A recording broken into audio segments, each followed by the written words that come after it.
Yeah. It's the Quis. And ladies and gentlemen, do not adjust your computer, your laptop, your smartphone. I am upside down. And if you have a smartphone, don't you turn that phone upside down. You are to watch this episode upside down. This is Quis's Couch, and we live in the upside down world. So I thought I'd have an upside down show. And with me, I have one of my favorite guests. Shouts out to the Qouch viewers. What's up, Qis Couch reviewers? Yeah. Qis Couch. It's my homegirl, The Miz. You may remember her from one of the early episodes of The Couch, fellow UB alum. First guest on the couch. Oh yeah. First guest on the couch. There's been so many guests. I forget, but you're right. She's the first. That's where I remember There's you also from. been so many presidents, but you always gotta remember Washington. Or John Hanson, if you want to get technical, first black president, aka the first president. We'll talk about that later. Yeah, that'd be another episode. Google John Hanson, first president. That's a whole nother episode right there. Yeah, that'll be the next episode or a future episode. Who was the real first president of the country? But like we were discussing earlier, you got to step your game up if you want to get assassinated. Talking about stuff like that'll get you assassinated. Yeah, probably will, right? But in order to get assassinated, you have to be someone that, the powers that be cares enough about to get rid of. If you've been following The Couch, then you know that when I reach 10,000 views, I'm going to do a naked episode of The Couch. Look out for that. I'm at about 1,000 views now. But as we discussed earlier, Miz, I've watched probably my show accidentally like 200 times. Because you got to watch it when you share it. I wanted to see the breakdown. It's like 1,000 views of Qis's Couch and like 996 of them are you. Well, if you have a YouTube channel, then you know there is a breakdown, and I can go look at the actual figure for how many times other people have viewed it. Because, like I was telling you, there's a demographic that explains the gender, the age, even the region of the world of people who view your videos and when they view them. And they're very specific with that demographic. It's from what did you say, 17 to 40? Yeah, ages 17 to 40. I mean, like I was telling you, the people who like Qis's Couch the most are people who look like me, or who are like me, males between the ages of 25 to 34, or females of that age as well. So it makes sense. I talk about the stuff. I mean, look at my T-shirt. I have on a classic Transformers, the original, with Unicron and Hot Rod T-shirt on. If you see that T-shirt and love it, you're a fellow 80s baby. So, but let's talk about the hot topic button at hand. I'll let you open up on it because that's what everybody is talking about right now. Gay marriage, of course. That's the topic that I wanted to tackle first. So what are your views, Miz? All right, let's get into it. I mean, do you want me to start or would you like to start? I've been reading a whole lot of stuff on my Facebook from people that I did not think were as narrow-minded as they are. I saw some comments about, all right, this is my favorite one, that now that gays can marry, that the economy is going to tank. What? And yeah, that was one of the comments that I saw. But gay people love to shop. You know how much gay people spend on weddings and decorations and shit? That would be a boost. I think the first boutique was by definition created by a gay person. I mean, all of France is gay. What? No, but seriously. All of France, for real? But that sounds like some Fox News statistics right there. Listen, that's their word for yes. Their word for yes is wee. Come on, that's if you can't get gayer than that. But no, seriously, this is the one thing that, all right, I don't love gay people. I love people, but at the same time, I hate people because people are people. But to pick out a group and say they should be restricted or punished, that's ridiculous. Like, marriage is hard. It's so hard. I've been married for 4 years. I've been with my wife for 10 years, and it's a constant battle. Like I said on Facebook, misery loves company. Gay people, if you want this world, then you can be miserable with me. I would love to see a fellow gay person the main reason why and relate to misery. Marriage, though, is because they do not share the same rights as a married couple does in their civil partnerships. And that's tragedy. For example, if they could be together for 20 years, yep, and they could try, can't be on the same insurance. Yep. They can't be each other's point of contact. Yep. One of them they can't visit each other in the hospital because they're not related. I think that's the main contention.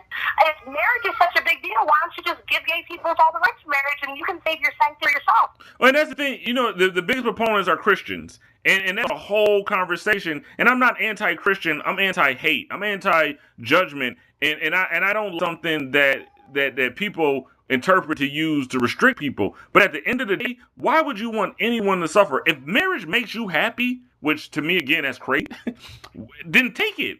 You're not hurting me by being married. I don't want to think of most people having this. Okay, so whether you're straight or gay, I don't want to picture my parents. I don't want to picture you. I don't picture people sweat and fat and nasty doing anything with each other. So it doesn't bother me what you do in your home. I could care less. I don't want to have sex half the time. It's like that's the thing that brings a relationship together, and the legality of it shouldn't be denied, because this is a country where you're supposed to have a right to the pursuit of happiness.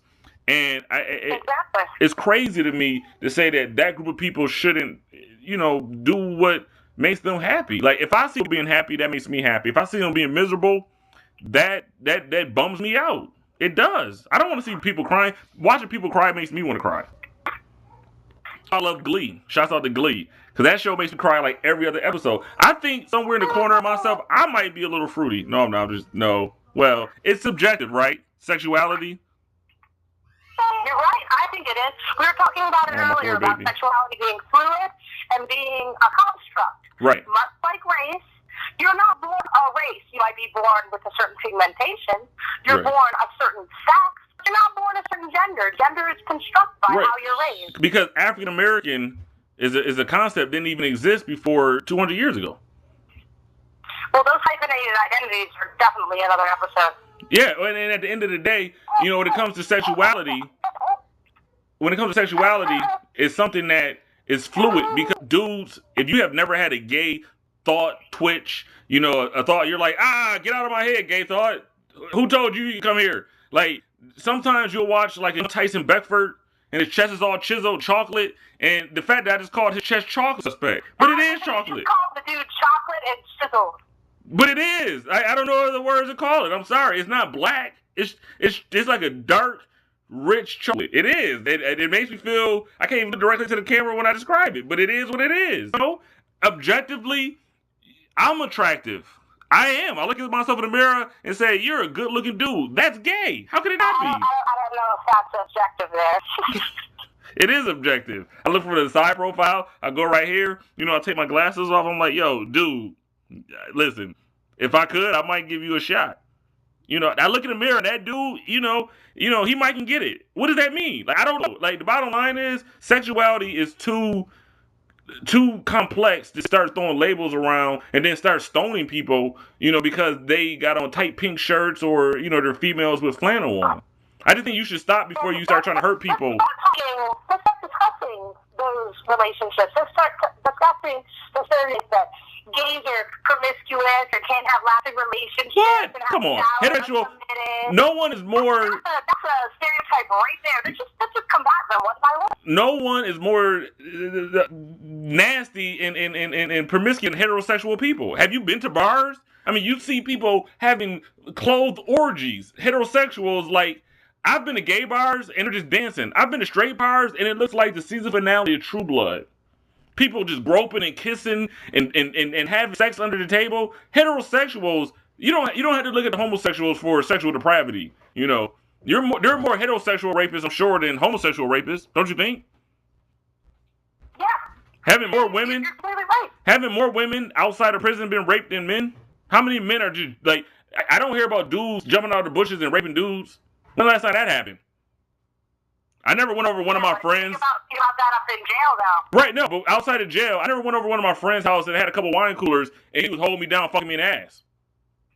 Pretty much. But the heterosexuals. You already got if you get it to that level, you already got a little tendency that you need to reflect on yourself. Yeah, I'm just saying that never happened to me because, heterosexuals are more sexually depraved, or as much at least, than homosexuals. Homosexuality doesn't, hold the market on sexual depravity. And the bottom line is, when it comes to both male to male and female to female, if you look at it objectively, men have a prostate.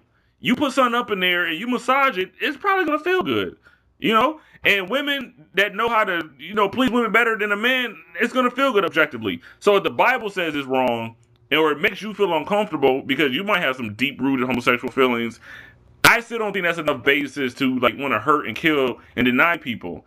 I think the situation has to be more complicated than that.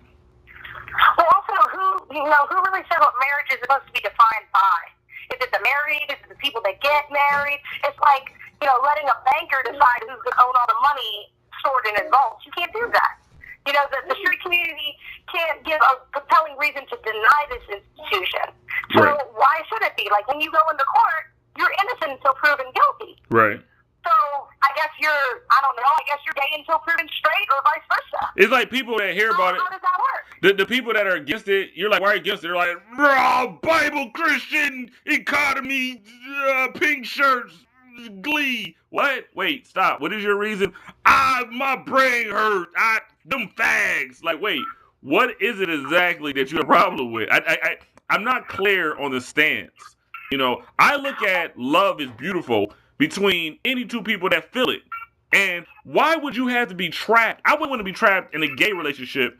So why should a gay person have to be trapped in a straight relationship or have to hide who they are? If you feel that gayness defines you, that's like telling a Christian they can't go to church. If that defines you... What I think is funny is when they say, well, marriage is between a man and a woman and it's for procreation. So what about people that are infertile? Are they allowed to marry? Because they can't procreate. Exactly. And somebody... What about all people that are postmenopausal? They can't get married. They can't procreate, right? Yeah, that was a conversation on Facebook. All turn into wedding rings. Go right down to the Capitol. Turn them all in right now.